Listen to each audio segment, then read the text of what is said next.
before. Yeah. Yeah, well, I mean, tell me about it. Why don't you? Be cool. The whole display? Yeah, sure, if you want to. I mean, so this would have been about a 1,200 to 1,500 acre display in central to southeast Iowa. okay. It would have been, I would say, a little bit smaller farm that a younger guy had bought, and slowly just trying to upgrade the equipment line.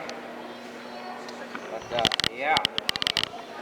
Yeah, looks like you got a nice mix of kind of modern and some older equipment on here. Yeah, I'd say that the 7930 would definitely be the newer tractor. Sure.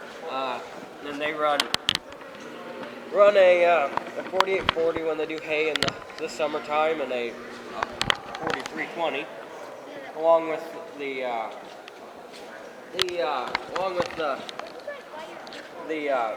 8410 and the 9410. Okay. 9400 actually. Yeah. Yeah. These are great looking tractors.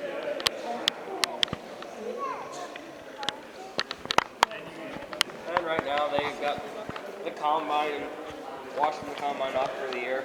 Got done with harvest. And I suppose bean prices were up enough. They're getting rid of some beans.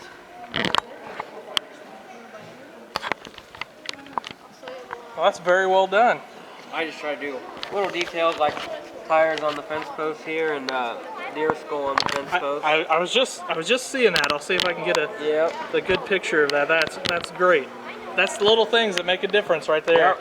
You betcha. And then these are Sean Lockwood's laser cut gates. Okay, With cool. a little bit of heat, they melt up and just bend really easy. Oh, okay. That makes sense. Yeah, and then with the leaves on the top of the Quonset there. The fuel barrels. Those fuel barrels, that was just a steel stock we had in the shop there. I cut on the bandsaw, and the rust on them actually worked out pretty good. Yeah, that looks great. Yeah.